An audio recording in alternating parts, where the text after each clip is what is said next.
Everyone.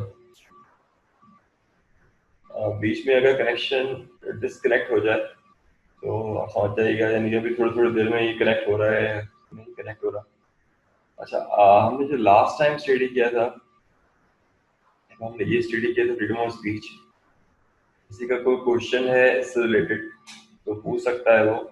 मैंने ये last time जो है चैप्टर कंप्लीट करवा दिया था कि ये क्या होता है, किस तरह से होता है, कैसे काम होता है। हाँ, मेरे लेक्चर जो है मैं, जाहिर सी बात है कि मैं आज ये मैक्सिमम कल तक जो है कि वीडियोस दोनों 3 और 4 के अपलोड कर दूंगा मैं, इंशाल्लाह।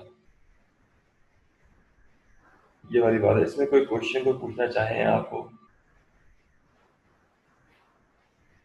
ये सारी चीजें मैंने बता दी थी।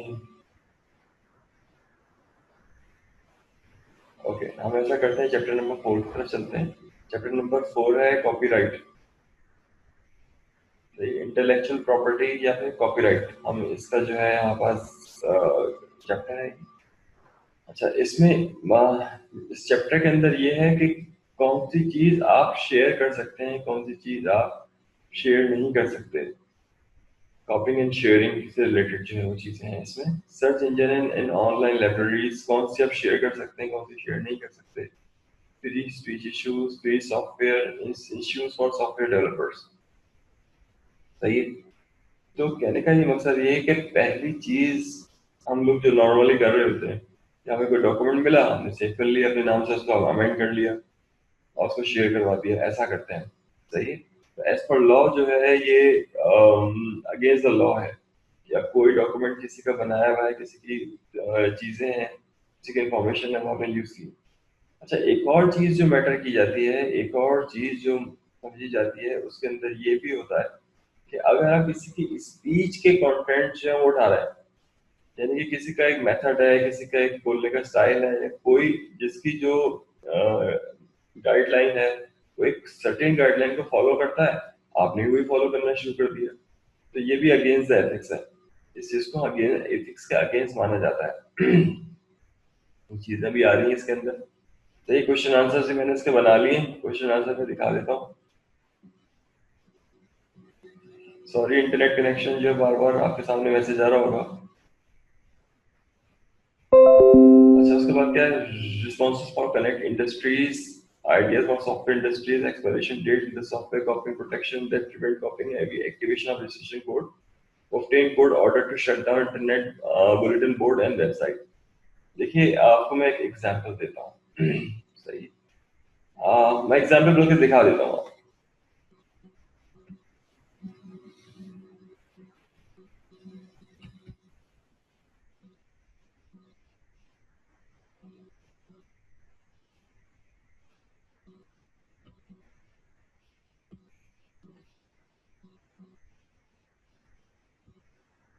ये आपको समझाने के लिए, आप अगर इसको अपने वर्ड्स में भी लिख देंगे ना तो मेरे लिए एक्सेप्टेबल है। हम ये लिखते हैं 3D स्टूडियो मैक्स।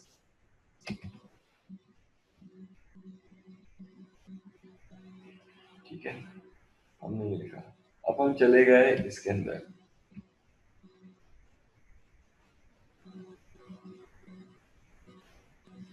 ठीक है, अब आपने क्या किया कि ये 3D स्टूडियो मैक्स जो है, ये जितना भी काम आप देख रहे हैं यहाँ पर राइट साइड के ऊपर, ये जो काम है सारा का सारा, ये सब का सब जो 3D स्टूडियो मैक्स में बनाया हुआ है। ये सारा जो वर्क है ये 3D स्टूडियो मैक्स के अंदर बनाया हुआ है। आप उसको देख सकते हैं, ये है क्या।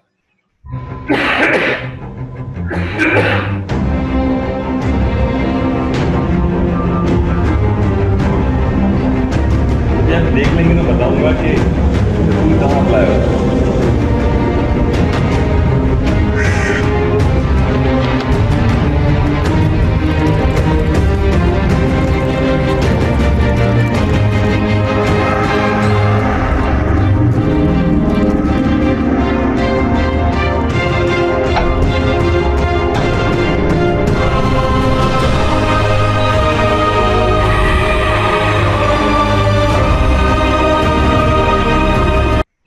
अच्छा, अब यहाँ पे अभी देखिए, ये जो कैरेक्टर्स हैं, ये वाला कैरेक्टर जो है और पहले वाला तो ह्यूमन था कैरेक्टर, ये तमाम चीजें जो है विजुलाइज हुई हुई है 3D स्टूडियो मैक्स में बनाई हुई है इन्होंने।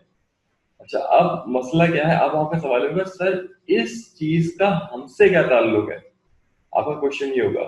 तो क्या मैं ये कहना चाह रहा हूँ कि आपने क्या किया 3D स्टूडियो मैक्स का, अब मैं देख लेता हूँ उसके अंदर 3D स्टूडियो मैक्स का क्रैक मिल जाता है नहीं मिल जाता, और मैं इसको वीडियो को बनाता हूँ।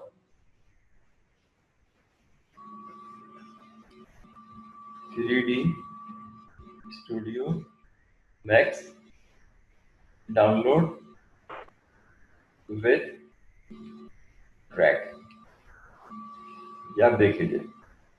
सही है, मैं सिर्फ वेबसाइट में बता रहा हूँ। ओके, ये आपको आराम से डाउनलोड भी मिल जाएगा आपको।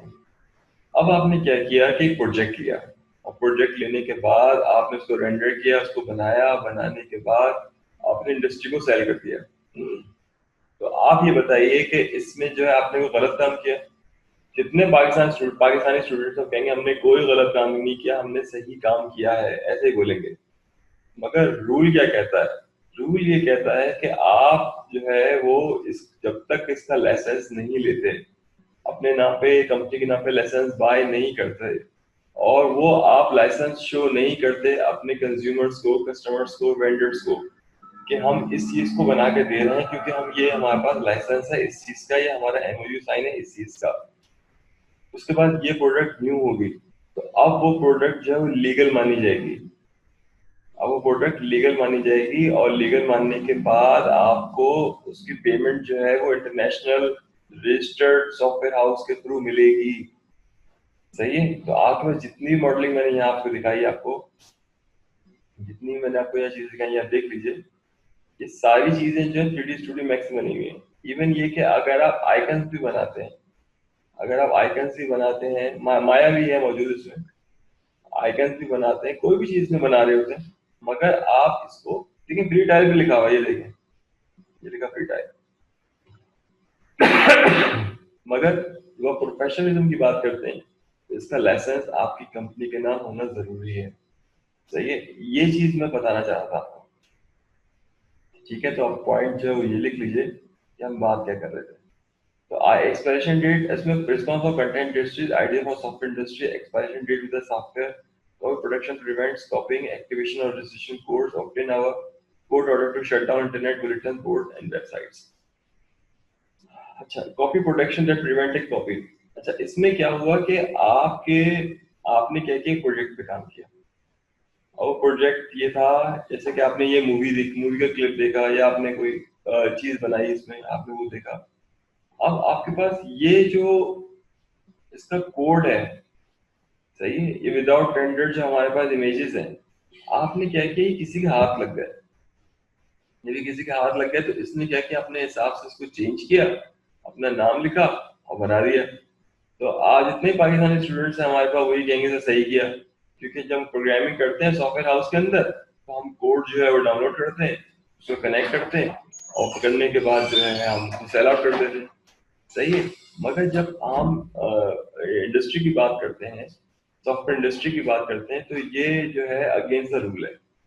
अगेंस्ट द रूल कैसे है कि आप इस चीज को यूज नहीं कर सकते, ये किसी की प्रॉपर्टी है, किसी का राइट है, ये किसी ने उसको बनाया है, आप परमिशन ले सकते हैं इसमें। सही है, एक और चीज मैं इसमें ऐड करूंगा, वो ये कि अगर रिसर्च पेपर है, रिसर्च पेपर के अंदर आप किसी पेपर का रेफरेंस दे रहे हैं, साइट कर रहे हैं, तो इस चीज के अंदर जो है वो दो होने चाहिए। इस चीज के अंदर जो है मैक्सिमम 2 लाइंस तक आप जो है वो शेयर करवा सकते हैं, आप बता सकते हैं, मगर आपको वो भी रिप्लेस करनी पड़ती है, आपको रेफरेंस देना पड़ता है। ओनली 2 लाइंस, एक रेफरेंस से 2 लाइन मैक्सिमम आप ले सकते हैं, रेफरेंस आप शो कर सकते हैं। तो मैं यहाँ बताना चाह रहा था मैं। तीसरी चीज है एक्टिवेशन और रजिस्ट्रेशन कोड। देखिए मैंने आपको ये बार बार बताई, एक्टिवेशन और रजिस्ट्रेशन, इसका मतलब ये कि अगर मैं मैटलैब पे काम कर रहा हूँ, मैं दिखा देता हूँ आपको ये होता क्या है।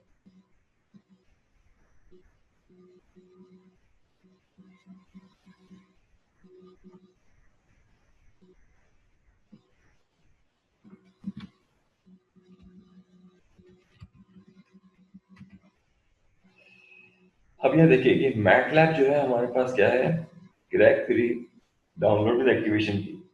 यहाँ उन्होंने लिख दिया कि एक्टिवेशन की के साथ ये चीज मौजूद है।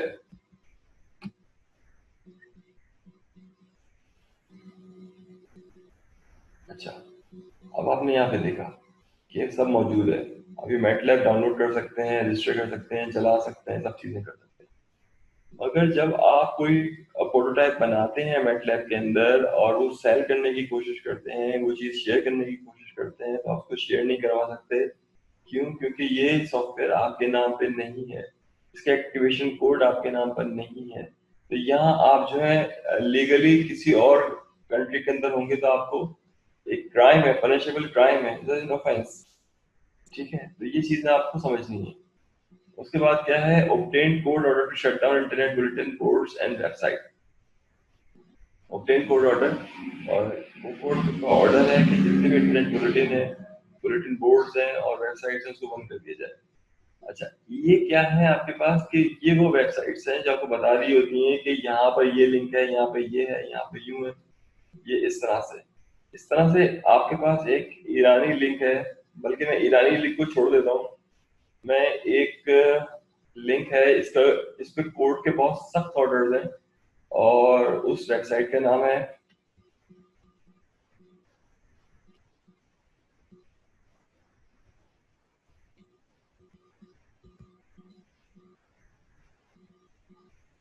पायरेट्स।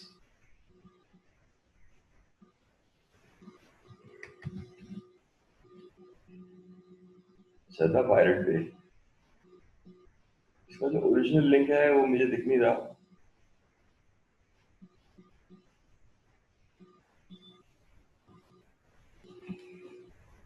ओरिजिनल लिंक मुझे इसका दिख नहीं रहा, दी पायरेट वे का। दी पायरेट वे के अंदर ओपन कर लेता हूँ इसको मैं।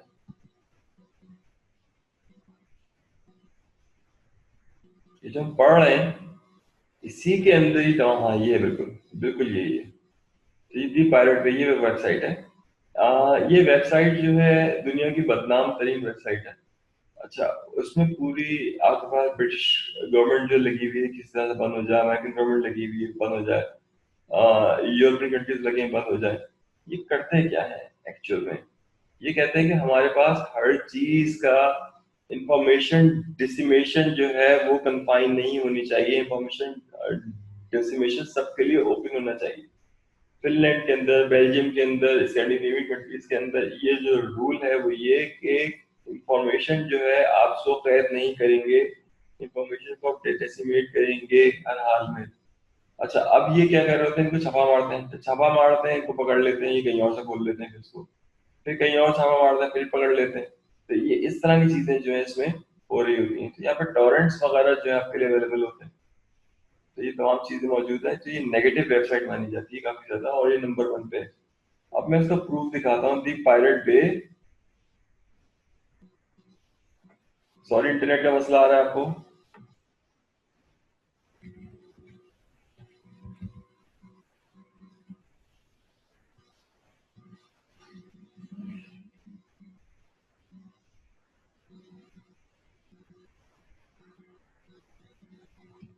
जी, जो मैं आपको कह रहा था उसी लाइन से हेडिंग भी आ गई।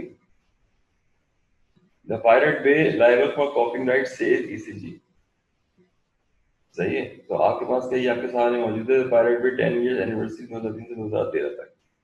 To copyright infringement which could signal the end of the platform according to the European Court of Justice। मैंने जो आपको बताया वो वही चीज यहाँ मौजूद है, मगर इनका जो रूल है दी पायरेट वे का वो यही है, मैं आपको बता चुका हूँ। तो बहुत सख्त एक्शन जो है ये लोग लेते हैं, ब्रिटेन वाले, यूरोपियन यूनियन वाले, कि इसको आप किसी तरह से बंद कर दें, मगर ये वेबसाइट बंद नहीं हो पा रही। अच्छा भाई।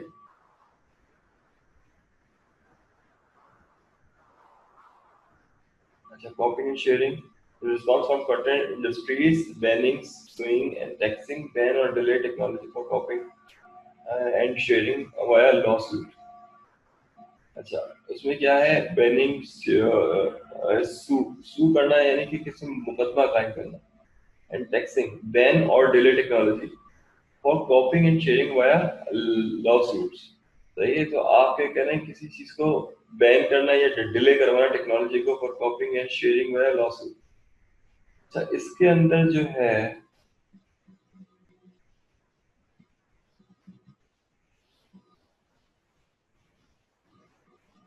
Samsung and Apple case.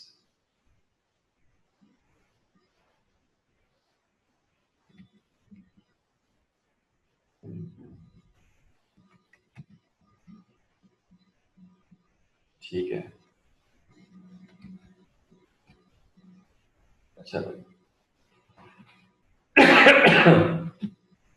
अब आप यहाँ देखिए, इसके अंदर था क्या कि एक कंपनी ने दूसरी कंपनी का इंफ्रास्ट्रक्चर कॉपी किया था और उसके बेसिस के ऊपर वो चीजें बनाकर मार्केट में सेल की थी।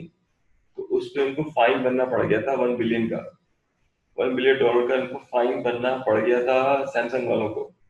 सही है, तो उसका मतलब यही है कि वो टेक्नोलॉजी के अंदर ऐसा भी हो सकता है कि आपकी टेक्नोलॉजी का फ्रेमवर्क जो है कॉपी किया हुआ हो, तो वो कोई और कंपनी से कॉपी करती है।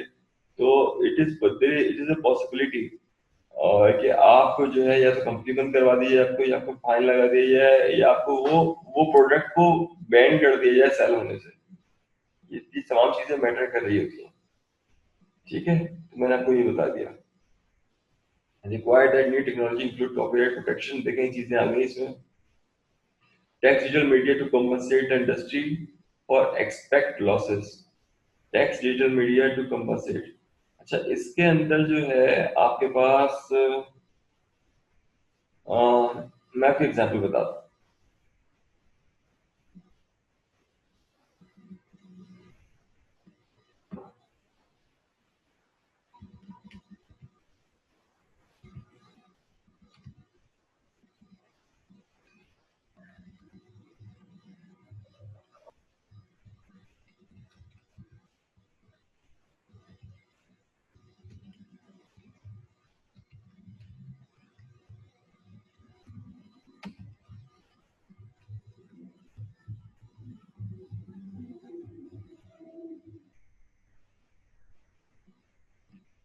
अच्छा, अगर ये रूल यहाँ पर आ जाए।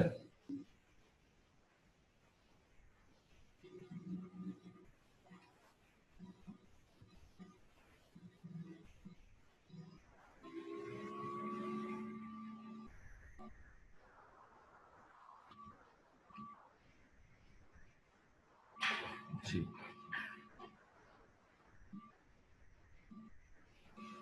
अब यहाँ पर अभी देखेंगे कि क्या है कंडीशन। इसमें ये है patient who alerted ambulance staff during medical treatment COVID। सही है, the man who brought a medic who was helping to treat him for head injury has found guilty। सही है, इस तरह का।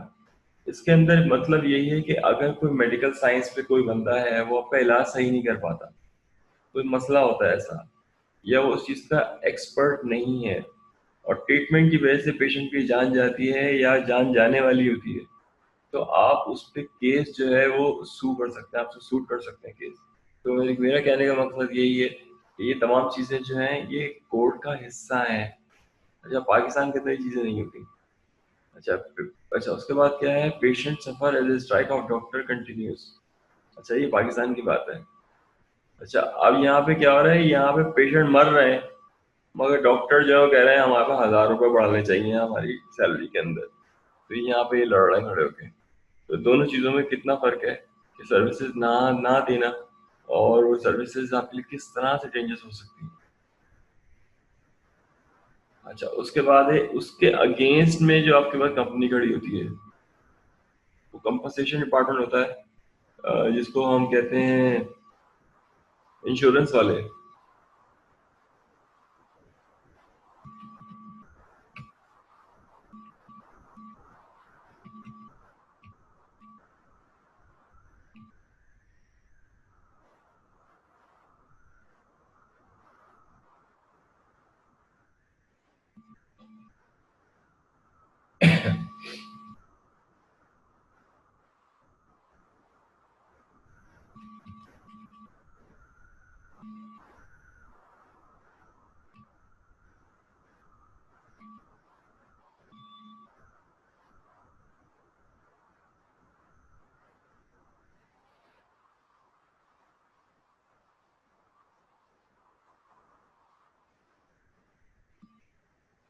यहाँ पे आप देखिए, ये ऑर्गेनाइजेशंस होती हैं, कंपनीज होती हैं, इसमें आप रजिस्टर्ड होते हैं एज अ प्रोफेशनल।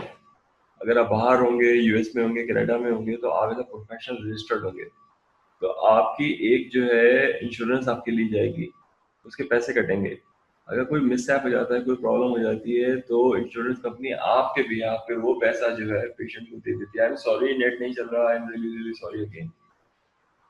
तो यहाँ पे आप ये देख सकते हैं कि वो आपके अगेंस्ट पेमेंट कर देती है पेशेंट को और आपको निकाल लेती है। तो मेरा कहने का सिर्फ ये मकसद है, यहाँ पे कंपनी जिस तरह से पाकिस्तान के अंदर नहीं है।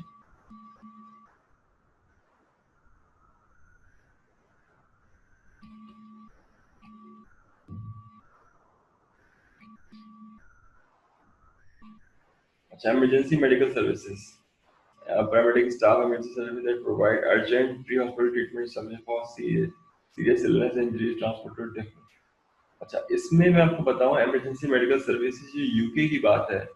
अगर आप उनको फोन करते हैं और फोन करके आप कहते हैं कि आपके सर में दर्द है, आपको बुखार है, आपसे उठा बैठा नहीं जा रहा है, तो ये क्या होगा, 20 मिनट में आपके पास पहुंच जाएंगे। और पहुंचने के बाद आपको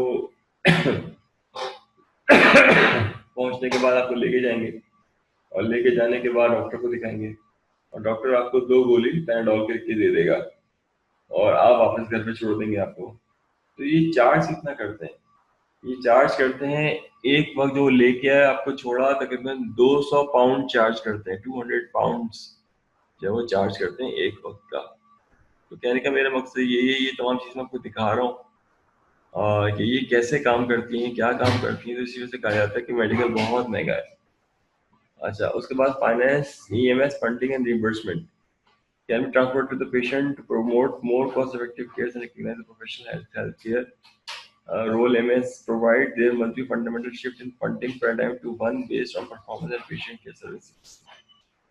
ये वही चीज है जो लीगल फ्रेम में आ रही होती है। अच्छा भाई, हम नेक्स्ट पे जा रहे हैं। इसमें हमारे पास क्या है, मैंने बता दिया ये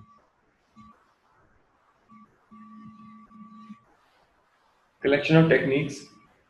अच्छा, इस स्लाइड के बाद हम क्वेश्चन आंसर्स पे जाएंगे, चैप्टर 4 के।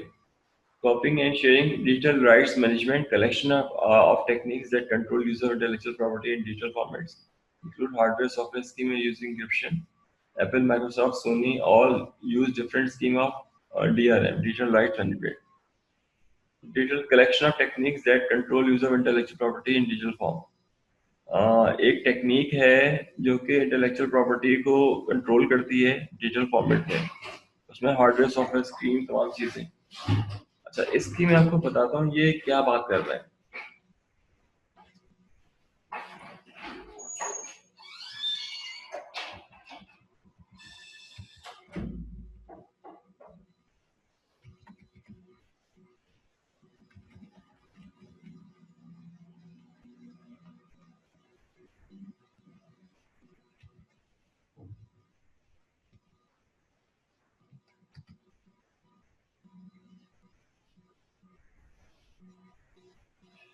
अच्छा, इसमें हम ये देखिए, क्लोज सिस्टम्स जो होते हैं वो इलेक्ट्रॉनिक्स होते हैं जो आपने खुद बनाए हुए होते हैं। अच्छा, इसकी जो है आप डिटेल शेयर नहीं करते, कोई पता नहीं होता। मिसाल के एक एग्जांपल हम ऐसे लेते हैं कि आपने जो है क्या क्या एक मोबाइल बनाया, वो मोबाइल जो है उसका नाम रख दिया DHS सुपर, ये एक ब्रांड हो गया। अब क्या है, इसकी इलेक्ट्रॉनिक्स क्या है किसी को पता नहीं है, क्या यूज हो रहा है पता नहीं है। अच्छा, आपने आईसी जो वो भी मिटा दी है, किसी को पता नहीं लगे कि आईसी के अंदर क्या है क्या नहीं। तो सारी इंफॉर्मेशन जो है आपने क्या किया, इसको हाइड कर दिया, इसको छुपा दिया। जिन चीजों को आप छुपा देते हैं, हाइड कर देते हैं, और वो सिस्टम के लिए अवेलेबल नहीं होती, औरों के लिए अवेलेबल नहीं होती, क्योंकि वो रिपेयर भी नहीं कर सकते, क्योंकि वो रिपेयर भी नहीं कर सकते हैं, तो इस सिस्टम को क्लोज सिस्टम कहते हैं। और ये क्लोज सिस्टम जो है जब आप यूज कर रहे होते हैं, तो ये ऐसे सिस्टम्स होते हैं कि आप अगर इसको इंटरनेशनली एक्सपोर्ट करें और खुदा ना करे कोई मसला आ जाए, तो आपके पास कोई ऑप्शन नहीं होता सही करवाने का, और तो आपको ये प्रोडक्ट वापस भेजनी पड़ेगी पाकिस्तान, ताकि उसको मेंटेन किया जा सके। इस तरह की कोई सिचुएशन, कोई लॉजिक जो है वो करने की जरूरत नहीं। सही है, किसी चीज की कोई जरूरत नहीं। आप बाकायदा इंटरनेशनल स्टैंडर्ड फॉलो करें, और जो आपके पास चीजें हैं उसको बताएं, और इलेक्ट्रॉनिक्स की भी बुक्स छपती हैं, उसके अंदर बताया जाता है कि ये प्रोडक्ट है हमारे पास, ये इलेक्ट्रॉनिक्स है, और उसमें बताया जाता है ये आईसी है, ये चीज़ है, वो पैटेंट होती है। जब वो पैटेंट होती है तो उसके मतलब क्या होता है, इसका मतलब ये होता है कि आप उसको, कोई और बंदा उसको कॉपी नहीं कर सकता। ठीक है, तो ये आपके पास open system and close system है। ओपन सिस्टम के माने ऐसे सिस्टम जिनके अंदर आपके पास पॉलिसी राइट्स अवेलेबल होते हैं चीज़ों के करने के। सही है, आपको उसकी सर्किट इंफॉर्मेशन भी अवेलेबल होती है, उसमें सर्किट के नाम भी लिखे हुए होते हैं, इसका पूरा फ्लो बताया हुआ होता है, ऐसे ऐसे है ओपन सिस्टम्स होते हैं, और दुनिया की किसी भी कंट्री का कोई भी आदमी जो है उसको सही करना चाहे तो उसको सही कर सकता है। तो ये मैंने बता दिया आपको। इस तरह से इंक्रिप्शन स्कीम आप ऐसे ही नहीं लेके आ जाए, दूसरा बंदा इंक्रिप्ट करने की कोशिश कर रहा है, इंक्रिप्ट हो ही नहीं पा रहा है। सही है, तो ऐसा कोई काम ना करें जो आपको फंसा दे बाद में ले जाके। अच्छा, हम आप क्वेश्चन आंसर पे जा रहे हैं।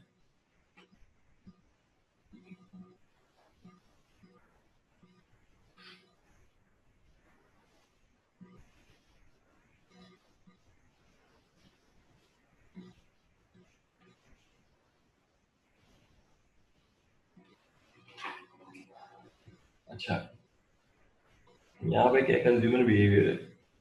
Consumer behaviour, what are the three categories of probabilistic behaviour on in the internet according to author.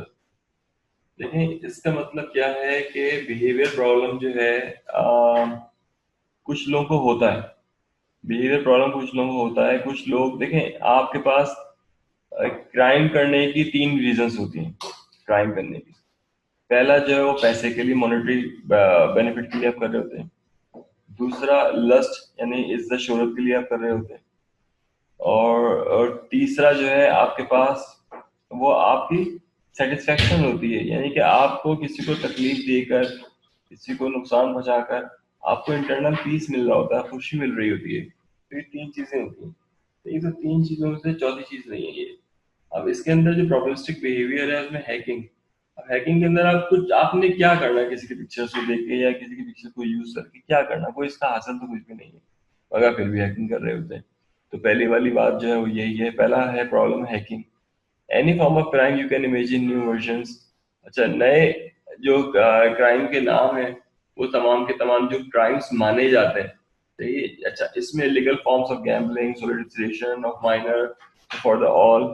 तो इसमें हैरेसमेंट से रिलेटेड है, माइनर से रिलेटेड है, गैम्बलिंग से रिलेटेड है।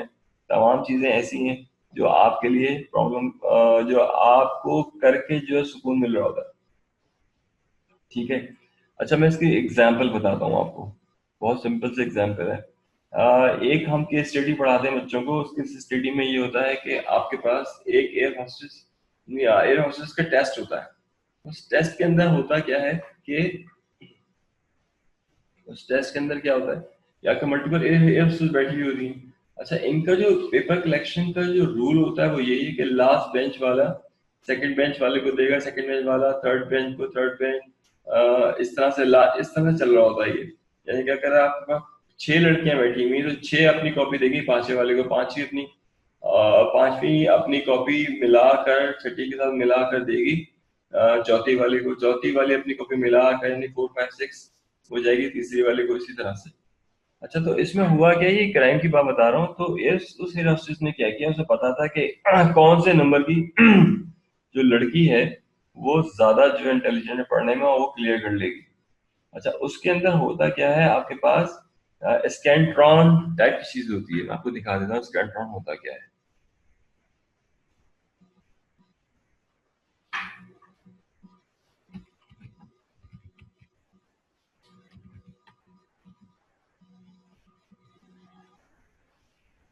स्क्रॉन शीट पहले आप देख लें।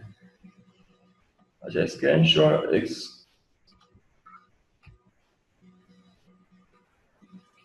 ये इस तरह की शीट होती है। स्कैंट्रॉन शीट जो है वो इस तरह की होती है।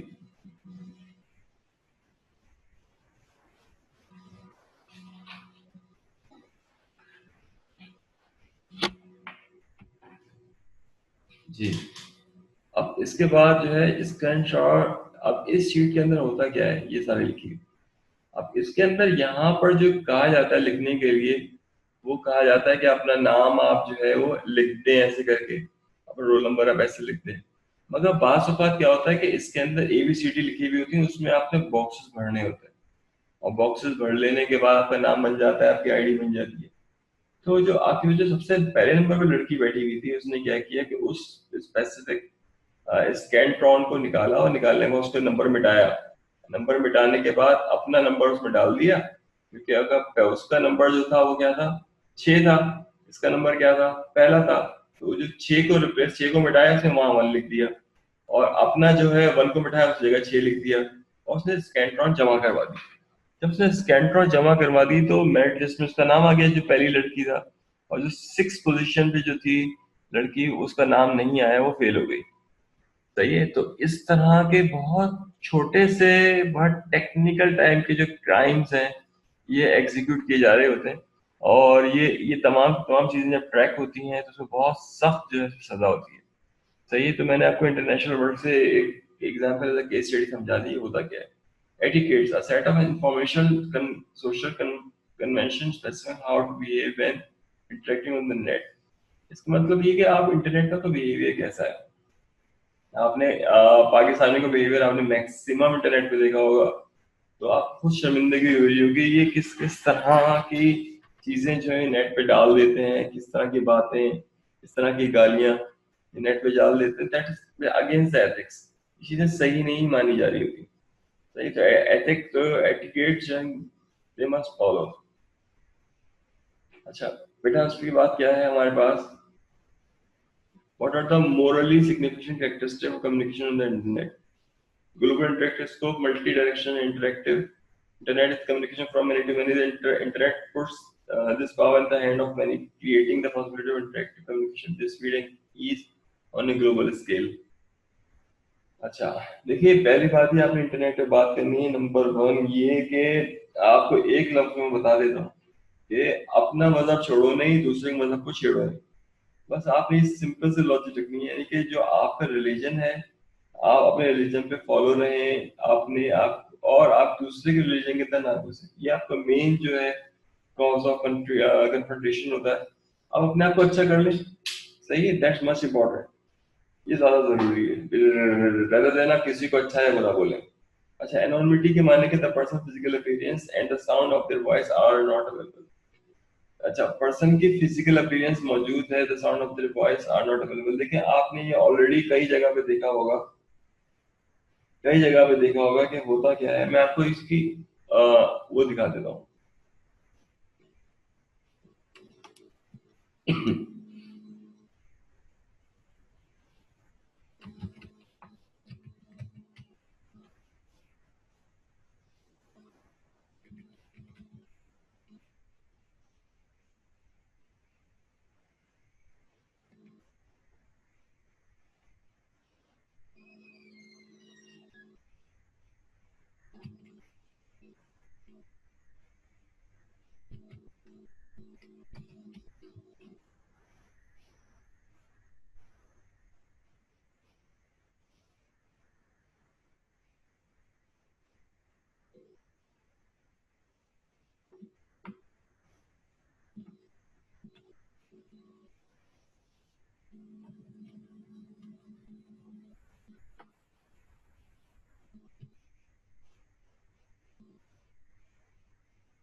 देखिए मेरे पास एक आर्टिफिशियल इंटेलिजेंस का प्रोजेक्ट था, मुझे इसका याद नहीं आ रहा, मुझे इसकी कंडीशन में याद नहीं आ रही। उसके अंदर होता क्या है कि आप जो है, मैं बता देता हूँ आपको, वरना आपके दिमाग में भी नहीं आ पाएगा। This features for recognition.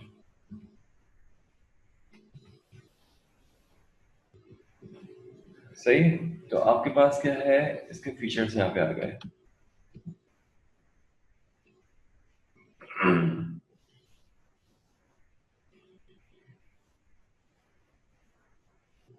अच्छा, मुझे इसमें पिक्चर जो है वो चाहिए। हाँ, ये वाली पिक्चर आ गई। जी बेटा। अब इसके अंदर होता क्या है, आर्टिफिशियल इंटेलिजेंस कैसे काम करती है, वो आपका फेस जो है, अब क्या है कि ये आपका फेस नहीं है, इसने मैप कर लिया, या आपके फेस का क्या, आपने इसको मैप कर लिया फेस। अब आप जो वॉइस बोलेंगे उस हिसाब से इसके लिप्स जो है वो चलेंगे और उस हिसाब से बोलता हुआ दिखाई देगा। आपने कई पिक्चर्स ऐसे देखी, वीडियो देखी होंगी कि आपके पास वो बंदा जो है उसने कभी बोला ही नहीं हो, ये गूंगा बंदा भी है, अगर गूंगा बंदा भी है और आप बुलवाना चाह रहे हैं तो आप इस तरह से, एआई का प्रोजेक्ट है ये, मुझे बिल्कुल दिमाग में नाम नहीं आ रहा उस प्रोजेक्ट का, तो उसके अंदर क्या बाराक ओबामा का ऐसा किया करवाया उन्होंने, बाराक ओबामा बोल रहा है ये, मगर जो उसके पास जो एआई लगा है इसमें, सही है। अब मैं यहाँ क्लिक करके देख लेता हूँ, हो सकता है प्रोजेक्ट आ जाइए। उसने क्या किया, उनको बिल्कुल चेंज कर दिया। अब ओबामा अगर कह रहा है कि लॉन्ग लिव अमेरिका, एक मिसाल है, लॉन्ग लिव अमेरिका, मगर जो उसके होंठ हिल रहे हैं और जो आवाज आ रही है वो डिफरेंट आ रही है, इसमें वो चीज मौजूद नहीं। ठीक है। अच्छा भाई, तो मैंने आपको बताया इसमें से यही कैसे काम हो रहा होता है, ये एक्चुअल में चीजें एग्जिस्ट होती हैं, ये मजाक नहीं हो रहा होता। किसी की आवाज है, किसी की साउंड है, मिलाकर बनाया जा रहा होता है, मगर जो नई लेटेस्ट सॉफ्टवेयर है इसने तो बिल्कुल ही एक तहलका मचा दिया। उसके बाद है reproducibility, reproducibility, because it reduces every action, transaction, or event that takes place in the internet can be recorded, and this lead to wide range of privacy and surveillance issues. Because it reproduces every action, transaction, event, or that takes place in the internet can be recorded, and this lead to wide range of privacy and surveillance issues. देखिए आपकी हर activity जो है वो YouTube पे जो है हर जगह पे आपकी प्रोफाइल बन रही होती है, उस प्रोफाइल के अगेंस्ट में आपको पता लग रहा होता है कि ये बंदा किस नेचर का है। सही है। फॉर एग्जाम्पल मैं एक बंदे का नाम लिखता हूँ,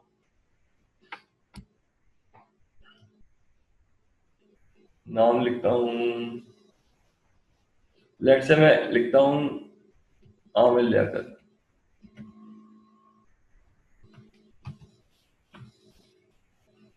अच्छा, इसमें मैं लिखता हूँ यूट्यूब।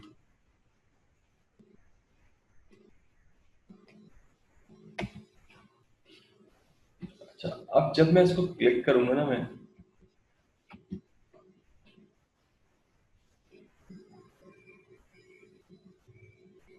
बताने के लिए मैं कर रहा हूँ, इसका मतलब ये नहीं कौन है, मैं सिर्फ एक्सप्लेन करने की बात कर रहा हूँ।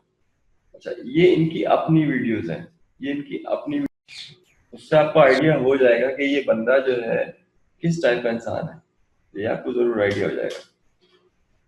ठीक है, तो मैंने आपको एग्जाम्पल दी थी। अब मुझे पास यहाँ पर कोई भी साहब का नाम लिखते हैं यहाँ पर हम, लेट से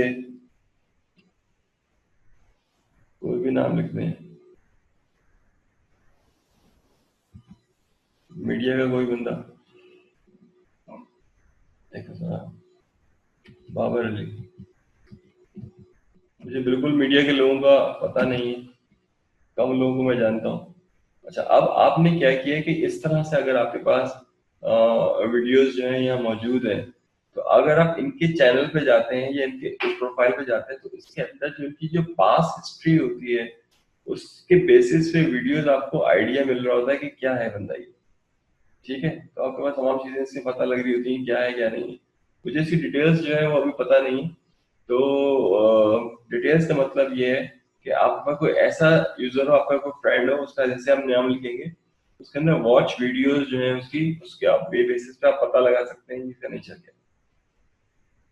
अच्छा, how was the hacker originally used? How it generally used? Hacker originally referred to a computer enthusiast, and hacking referred to the field such enthusiast.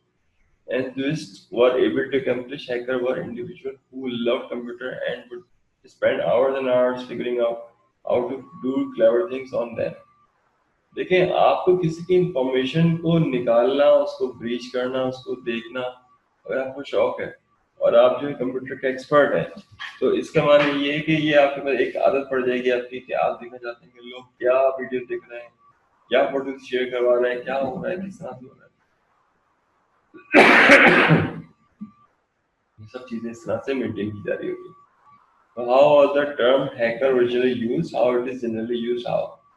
मैं सिर्फ ये बताना चाह रहा हूँ कि आपका हैकर्स जो है वो लस्ट पे काम करते हैं, पैसे पे काम करते हैं, ये किसी की इंफॉर्मेशन को जानने के लिए, एक्सप्लोर करने के लिए उनको शौक होता है। उनका कोई तीन पॉइंट से ज्यादा इनका कोई मकसद नहीं होता हैकर का।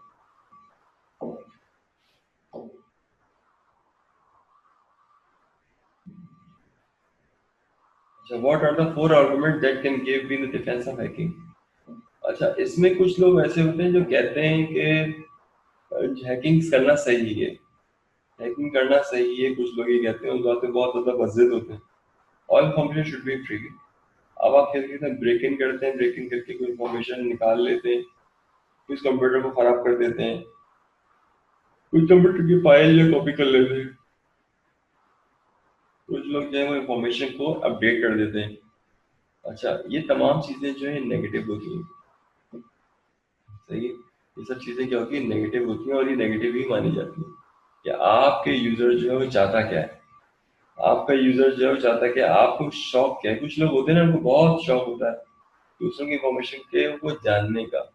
तो ये आपको जो है एक पुश देता है कि आप क्या करें, इसको, उस इंफॉर्मेशन को आप गेट करें और बाकी में रिवील करें।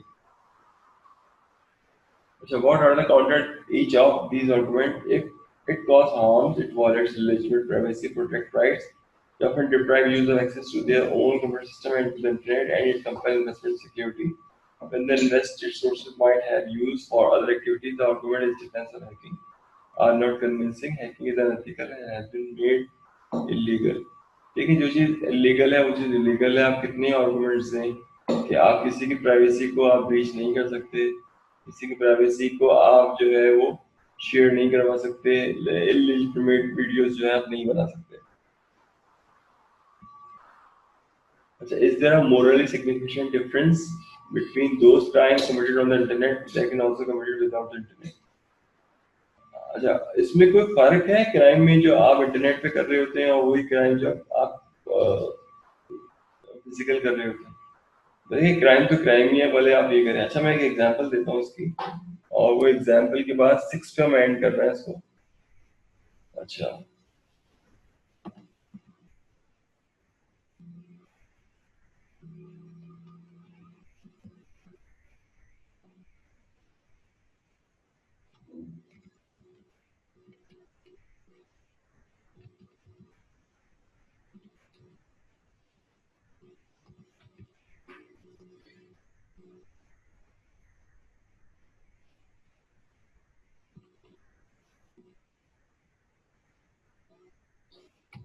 जी, यहाँ ज़रा गौर से देखिएगा।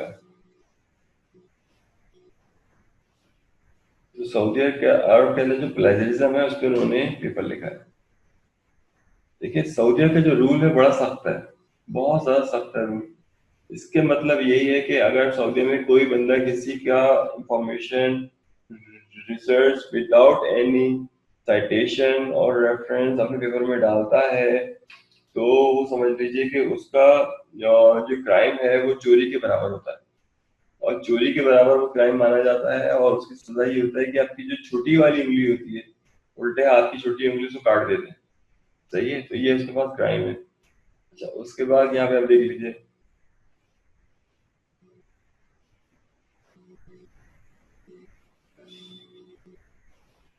is to prepare for a high long remain all the weakest publications in the country I was born raised। अच्छा, इसमें अब डिटेल है सारी, ये सारी डिटेल्स हैं। जो चीज आपकी नहीं है अपने नाम से छापिए, इज अ क्राइम। बहुत सिंपल लफ्जों में, इज अ क्राइम, और वो कभी भी वो चीज जो है वो आपके लिए अवेलेबल नहीं हो सकती, इज अ क्राइम। तो ये तमाम के तमाम रूल्स हैं। के कमेंट्स आए हुए हैं, जो नेगेटिव बात है वो नेगेटिव बात है।